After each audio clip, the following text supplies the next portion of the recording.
IP mat exam crack करके IIM Indore से IPM degree करने के बाद तुम 30+ लाख की जॉब ले सकते हो।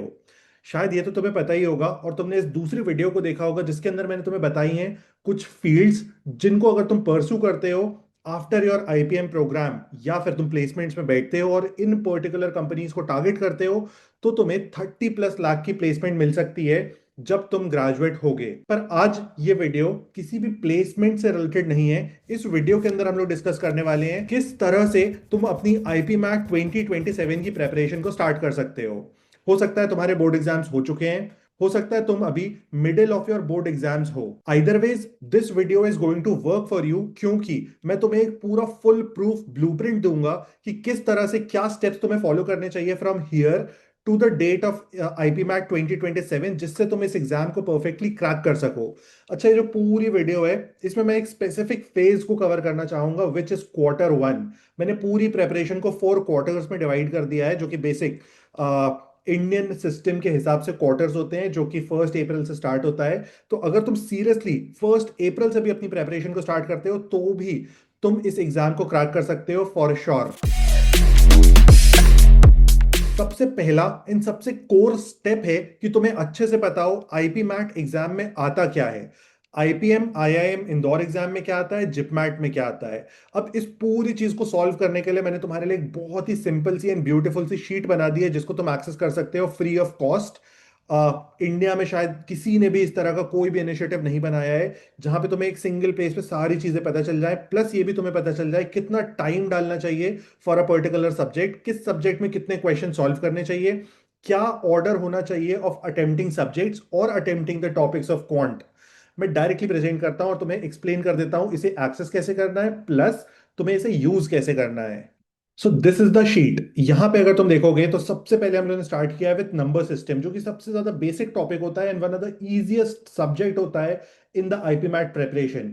अब इसके अंदर तुम्हें किन टॉपिक्स को कवर करना है, फर्स्ट इज रिमाइंडर, फैक्टोरियल, इस तरह से सारे टॉपिक्स मैंने एक के बाद एक लिख दिए हैं। इसके बाद यहाँ पे अलजेब्रा आ जा रहा है, ज्योमेट्री आ जा रहा है। अब इसके आगे यहाँ पे लिखा हुआ है medium, easy, difficult, easy easy easy, easy medium, easy. तो यहाँ पे आप देखोगे बहुत सारी जगहों पे अलग अलग चीजें लिखी गई हैं।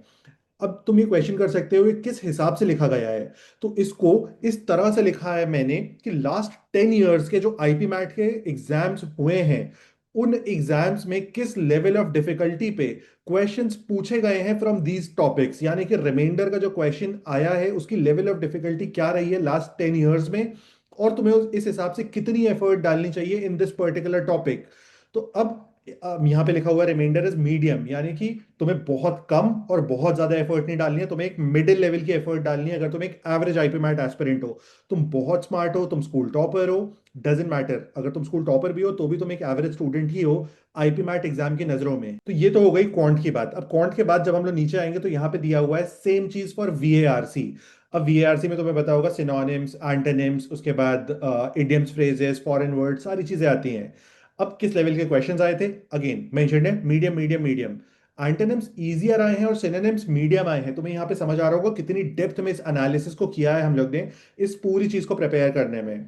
अब इसके बाद पैराजम्बल्स जो आते हैं वो डिफिकल्ट लेवल के आए हैं लास्ट 10 ईयर्स में। हो सकता है 2023 में इजी आया हो, 2019 में बहुत डिफिकल्ट आ गया हो, लेकिन एक ओवरऑल तुम्हारी जो प्रेपरेशन स्टेट होनी चाहिए for IPMAT 27, that should be, you should put in good amount of effort for parajumbles. अब और ज्यादा हेल्प करने के लिए मैंने एक और चीज की है यहाँ पे मैंने मेंशन कर दिया है आईआईएम रोहतक के लिए।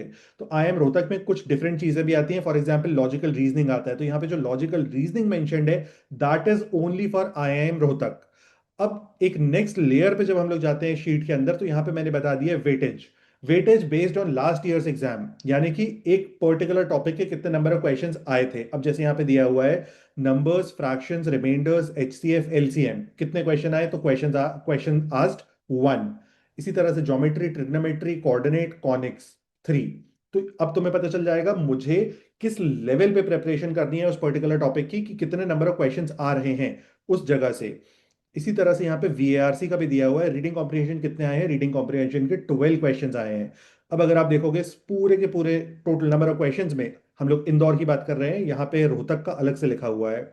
तो अगर यहाँ पे देखोगे इंदौर में तो fill in the blanks 4 to 5 है, लेकिन reading comprehension plus critical reasoning is 12।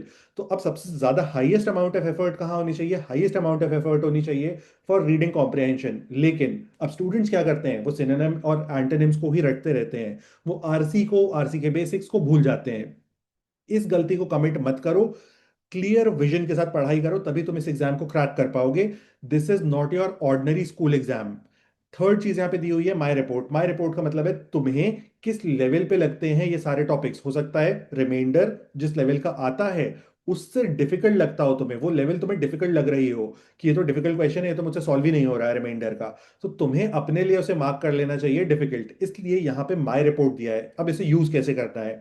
Basic command या कंट्रोल पी दबाओ अपने सिस्टम के ऊपर, प्रिंट कर लो। प्रिंट करने के बाद एक वॉल पे स्टिक कर लो और अपने हिसाब से लिख लो तुम्हारे लिए क्या चीज इजी है, क्या चीज डिफिकल्ट है। अब जो चीजें तुम्हें बहुत ज्यादा डिफिकल्ट लग रही हैं उनको इजियर साइड पे लाने की कोशिश करो। जो टॉपिक तुम्हें सबसे डिफिकल्ट लगा है उस सबसे डिफिकल्ट टॉपिक के साथ तुम्हें स्टार्ट करनी है अपनी प्रेपरेशन, और उसको इजियर साइड पे लेके जाना है कि Q1 के एंड पे, यानी कि फर्स्ट 3 मंथ्स के एंड पे, ये जो तुम्हारी सबसे हार्डेस्ट जोन थी, सबसे डिफिकल्ट जोन थी, ये तुम्हारे लिए एक इजी जोन बन चुका है, ये तुम्हारे लिए क्रैकेबल जोन बन चुका है। अब इसके बाद नेक्स्ट चीज है यहाँ पे सेक्शनल कट ऑफ। कि क्योंकि तुम्हें पता होगा आईआईएम इंदौर में सेक्शनल कट ऑफ होता है, क्वांट का अलग कट ऑफ होता है, वीएआरसी का अलग कट ऑफ होता है। अगर तुम्हारा किसी का भी कट ऑफ क्लियर नहीं होता है तो तुम्हारी सिलेक्शन नहीं होगी, इवन तुमको पीआई कॉल भी नहीं आएगा। तो जो भी कट ऑफ होता है कैटेगरी वाइज आप उसको चेक कर सकते हो। तो आप जब पढ़ाई करोगे तो आप इसी इंटेंट से पढ़ाई कर पाओगे कि मुझे कहाँ तक रीच करना है, मुझे कितना स्कोर लेके आना है in order to get selected. अब इसके बाद यहाँ पे लास्ट चीज दी हुई है which is ATS. ATS is aptitude test score. तो एप्टीट्यूड टेस्ट स्कोर में आप स्कोर्स को चेक कर सकते हो बेस्ड ऑन कैटेगरी। अब एक लास्ट चीज है जो इसका फर्स्ट टैब है विच इज अक्षत प्लान। अक्षत जो है हम लोग का ऑल इंडिया टॉपर था, जिसकी ऑल इंडिया रैंक 7 आई थी in IPMAT 2025 exam. I believe तुम्हें यह भी पता होगा आईपी मैट 2025 एग्जाम में आईपीएम करियर्स की ऑल इंडिया रैंक 1 भी आई थी विच इज एस निखिलेश। और इन दोनों स्टूडेंट्स की रैंक आने के बाद मैंने इनके साथ एक सेशन किया था। इस सेशन के अंदर हम लोगों ने डिस्कस किया था कि as a student, as an IPMAT aspirant, उनकी क्या स्ट्रैटेजी थी in relation to all these subjects. अब जैसे यहाँ पे मुझे अक्षत ने बताया था, हालांकि तुम इस दूसरी वीडियो को भी देख सकते हो, इस वीडियो के अंदर पूरी, अगर तुम इस वीडियो को एंड टू एंड देखते हो तो तुम्हें समझ में आ जाएगा कि पूरे साल का तुम्हारा प्रेपरेशन रोड मैप क्या होना चाहिए, कैसे होना चाहिए, किस टॉपिक को कितना टाइम देना है, किस टॉपिक को बिल्कुल भी टाइम नहीं देना है। तो ये अक्षत की शीट है, अक्षत को क्या चीजें लगती थी ड्यूरिंग हिज प्रेपरेशन, किन चीजों पे उसने फोकस किया, किन चीजों पे उसने फोकस नहीं किया, इन सारी चीजों को तुम जान पाओगे इस वीडियो के अंदर। So make sure to watch this video. अब देखो, जब तुम अपना आईपी मैट का एग्जाम दे रहे होगे तो सिर्फ तुम आईआईएम इंदौर का एग्जाम नहीं देते हो, तुम आईआईएम इंदौर के साथ बाकी सारे आईपीएम प्रोग्राम के भी एग्जाम्स में अपीयर होते हो। अब एग्जाम्स प्लस अलग अलग जो कॉलेजेस हैं उनकी अलग अलग कंडीशन होती है किसी भी स्टूडेंट को इनटेक करने की। तो अब इन सारी कंडीशंस को सेटिस्फाई करने में एक बहुत ही मेजर कंडीशन निकल के आती है जो बहुत सारे कॉलेजेस ने इस साल इंट्रोड्यूस की है, which is your marks in 12th standard. तो अब तुम्हारे सामने दो प्रेशर है। फर्स्ट इज 12th स्टैंडर्ड में बहुत अच्छे मार्क्स लेके आने हैं। Second is IPMAT exam को, जो कि एंट्रेंस एग्जाम है, उसको क्रैक करना है, यानी कि एटीएस मैंने लिखा है, एप्टीट्यूड टेस्ट स्कोर अच्छा लेके आना है तुम्हें। प्लस तुम्हें पीआई की भी प्रेपरेशन करनी है। ये बिल्कुल भी मत सोचना कि पहले मैं टेस्ट क्रैक कर लूंगा उसके बाद मैं सेकंड लेयर पे प्रेपरेशन करूंगा ऑफ पीआई। पीआई बिल्कुल भी क्रैक नहीं कर पाओगे। पीआई बहुत ही क्रेजी होता है, बहुत ही डिफिकल्ट होता है। उसमें आपको बहुत ही एक्सपर्ट गाइडेंस चाहिए होती है अगर तुम क्रैक करना चाहते हो जेन्युइनली। तो इन दोनों चीजों को तुम्हें करना होगा। ठीक है, तो अब तुम्हारे सामने 3 टास्क हैं, इन तीनों टास्क को तुम्हें फुलफिल करना है। तो क्या क्या चीजों को किस तरह से फोकस करना चाहिए? तो अब हम लोग को पूरी की पूरी प्रेपरेशन को, 11th 12th सारी प्रेपरेशन को 4 क्वार्टर्स में डिवाइड कर लेना चाहिए। आई बिलीव तुम्हें क्वार्टर्स समझ आते होंगे। एक साल को हम लोग 4 क्वार्टर्स में डिवाइड करते हैं, जिस तरह से इंडिया का बेसिक फाइनेंशियल ईयर होता है। हालांकि तुम्हें तो पता ही होगा, तुम तो आईपी मैट एस्पिरेंट हो। अब इस वीडियो के अंदर, क्योंकि ये बहुत ज्यादा लंबी ना हो, मैं सिर्फ बात करने वाला हूं Q1 की, कि Q1 में तुम्हें क्या करना है, तुम्हारे क्या टास्क होने चाहिए, किस तरह से तुम्हें सोचना चाहिए, किन गोल्स को अचीव करने की कोशिश करनी चाहिए, और किस तरह से तुम हाईएस्ट पॉसिबल मार्क्स ला सकते हो in your मॉक्स in this quarter. देखो, आईपी मैट प्रेपरेशन स्टार्ट करने के पहले इस क्वार्टर में एक बहुत बड़ा डिस्क्लेमर है। डिस्क्लेमर ये है कि तुम सारे के सारे आईपी मैट एस्पिरेंट्स जब अपने एग्जाम के लिए डिसाइड कर लेते हो कि तुम आईपी मैट दे रहे हो, तो तुम क्वांट पे तो बहुत ज्यादा फोकस करते हो, लेकिन तुम वीएआरसी पे बिल्कुल भी फोकस नहीं करते हो। ये एक बहुत ही बड़ा प्रेपरेशन ब्लंडर है। ब्लंडर क्यों है? क्योंकि तुम क्वांट का कट ऑफ क्रैक कर लेते हो, लेकिन वीएआरसी का कट ऑफ क्रैक नहीं हो पाता है। अगेन सिलेक्शन नहीं होगा, कोई फायदा नहीं है इस चीज को करने का। तो हमें सबसे पहले ये मानना होगा कि ये दोनों हमारे लिए इक्वली इंपॉर्टेंट हैं। जब तुम इनको इक्वल इंपॉर्टेंस दोगे तभी तुम अच्छे से प्रिपेयर कर पाओगे। अब हम लोग आते हैं रियल टाइम स्ट्रैटेजी पे। तो हमें स्टार्ट कैसे करना है? स्टार्ट हमें बहुत ही सिंपल रखना है। अपने आप को समझना है सबसे पहले कि हम किस लेवल पे हैं और हमें क्या करने की जरूरत है। इस चीज को कहा जाता है in technical terms the baseline test. अब बेसलाइन टेस्ट में होता क्या है? बेसलाइन टेस्ट का मतलब होता है कि अगर तुम चाहो तो बेसलाइन टेस्ट को और ज्यादा इजियर बनाया जा सकता है कि तुम लिंक इन डिस्क्रिप्शन में जाओ, लिंक इन डिस्क्रिप्शन से जाके तुम एक मॉक को अटेम्प्ट कर सकते हो। उस मॉक को पहले तो अटेम्प्ट करना है। अटेम्प्ट किस सिचुएशन में करना है? बिल्कुल एक रियल एग्जाम लाइक सिचुएशन में। तुम्हें ऐसा नहीं करना है कि ये तो एक सिर्फ मॉक है, मैं पानी भी पीऊंगा, मैं वॉशरूम भी जाऊंगा, कुछ खा भी लेता हूं। इस तरह से मॉक्स नहीं दिए जाते हैं। मॉक्स दिए जाते हैं जिस तरह से तुम एक रियल एग्जाम में बैठे हुए हो। मानता हूं तुम्हारी प्रेपरेशन बिल्कुल भी नहीं है, तुमने अभी सोचा है सिर्फ आईपी मैट एग्जाम देने का, लेकिन अगर तुम डे वन पे मॉक दे दोगे तो तुम जज कर पाओगे कि तुम्हें कहां तक पहुंचना है। और तुम ये बेटर फिगर आउट कर पाओगे कि क्वार्टर वन में तुम कहां तक पहुंच सकते हो, based on your current level of preparation या फिर based on your current level of knowledge. अब इस मॉक को देने के बाद, इस मॉक को जैसे ही तुम अटेम्प्ट करोगे, तुम्हें दो तीन चीजों को रिकॉर्ड करना चाहिए। First, your score. देखो स्कोर तो आई बिलीव रिकॉर्ड करने में मजा आती ही है कि कितना स्कोर आया है। सेकेंडली, तुम्हें अपनी स्पीड एंड कंसिस्टेंसी पे ध्यान देना चाहिए। स्पीड एंड कंसिस्टेंसी का मतलब होता है कि क्या तुम पूरा पेपर अटेम्प्ट कर पाए टाइमली मैनर में, और क्या तुम्हारा एनर्जी लेवल, स्पेसिफिकली कंसिस्टेंसी का मतलब है क्या तुम्हारा एनर्जी लेवल बहुत ज्यादा ड्रॉप हुआ, या फिर तुम middle of the mock depressed तो फील नहीं कर रहे थे? तुम्हें ऐसा तो नहीं लग रहा था कि यार बस अब खत्म तो हो, कितना झेलूं मैं इसको, परेशान हो गया हूं? ऐसा फील नहीं होना चाहिए। तुम्हारा जो स्टार्टिंग में बिफोर मॉक एनर्जी लेवल था वही तुम्हारा एंड ऑफ द मॉक होना चाहिए। अगर नहीं है तो ये बहुत अच्छी बात है, क्योंकि तुम इसे इंप्रूव कर सकते हो। अभी तुम्हारे पास 12 महीने हैं। इन 12 महीने में हम लोग प्लान कर सकते हैं, प्रिपेयर कर सकते हैं कि हमें किस तरह से अपने एनर्जी लेवल को मेंटेन करना है, ताकि हम फर्स्ट क्वेश्चन से लेकर लास्ट क्वेश्चन तक सेम एनर्जी लेवल को मेंटेन करें और बेस्ट पॉसिबल परफॉर्म कर सके। क्योंकि एनर्जी लेवल जब बहुत ज्यादा शिफ्ट होता है तो हमारा अटेम्प्ट रेट भी कम हो जाता है, हमारी एक्यूरेसी भी कम हो जाती है, प्लस हमारी अंडरस्टैंडिंग भी बहुत ज्यादा कम हो जाती है। तो जब तुम वीएआरसी पढ़ोगे विद लो एनर्जी तो तुम्हें चीजें समझ नहीं आएंगी, तुम्हें क्वेश्चन समझ नहीं आएंगे। तुम क्वांट को जब करोगे तो क्वांट में तुम सही फॉर्मूला तक पहुंच नहीं पाओगे। तुम फॉर्मूला तुम्हें पता है लेकिन तुम उसे अप्लाई नहीं कर पाओगे। तो इस तरह की प्रॉब्लम्स होती हैं। इसके बाद थर्ड तुम्हें रिकॉर्ड करनी है अपनी एक्यूरेसी, कि तुमने कितने क्वेश्चन सॉल्व किए तो उसमें से कितने क्वेश्चंस एक्यूरेट थे।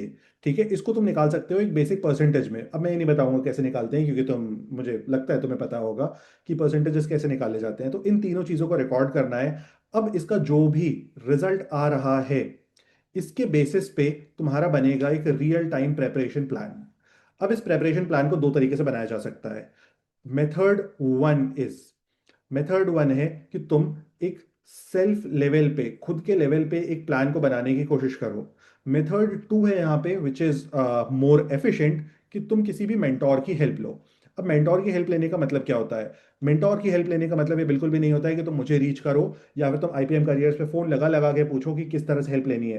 तुम किसी भी आईपीएम इंस्टीट्यूट पे, कोचिंग पे फोन लगा के पूछ सकते हो, तुम उनसे हेल्प ले सकते हो। लेकिन ये तो मैं तुम्हें गारंटी देके बोल सकता हूँ कि हमसे ज्यादा बेहतर हेल्प तुम्हें कोई भी नहीं कर सकता है, क्योंकि मैंने तुम्हें बता ही दिया है कि हम लोगों ने किस तरह से all India rank 1 and all India rank 7 and multiple students को ट्रेन किया है। हम लोग सबको एंट्री नहीं देते हैं, हम लोग लिमिटेड क्राउड को एंट्री देते हैं, लेकिन हम लोग इंश्योर करते हैं कि तुम्हारी सेटिस्फैक्शन हो, तुम्हें इस तरह से फील हो कि तुम्हें जेन्युइनली हेल्प मिली और तुम क्रैक कर सकते हो एग्जाम को। तो सिंपल सा मेथड है, मेंटोर को रीच कर सकते हो, या फिर अगर मेंटोर को रीच नहीं करना चाहते हो, सेल्फ करने में दिक्कत हो रही है, तो मैं डेफिनेटली रिकमेंड करूंगा अक्षत अत्री की वीडियो को देख लो जो उसने मेरे साथ रिकॉर्ड की है। सिर्फ इस वीडियो को देखने से भी 50-60% क्लैरिटी तुम्हें डेफिनेटली मिल जाएगी। और अगर मोटिवेशन चाहिए तो मोटिवेशन के लिए करियर्स वाली वीडियो देख लो। करियर्स वाली वीडियो देखोगे तो तुम्हें ये मोटिवेशन आएगी कि तुम्हें आईबीएमएट क्यों करना चाहिए, कैसे करना चाहिए, और तुम उसे अपने एक गोल की तरह देख पाओगे। अब जब तुम एक बार बेसलाइन टेस्ट को कर लेते हो, इसके बाद तुम्हें रियल प्रेप प्लान बनाने की जरूरत है। अब प्रेप प्लान के मैंने कुछ तरीके बताए, लेकिन अब यहाँ पे मैं उन लोगों के लिए बता रहा हूँ जिनके पास मेंटोर्स नहीं है, कि उन्हें किस तरह से सोचना चाहिए, या अगर तुम्हारे पास मेंटोर है स्टिल तुम इस बात को सुन सकते हो और एनालाइज कर सकते हो अपने लेवल पे।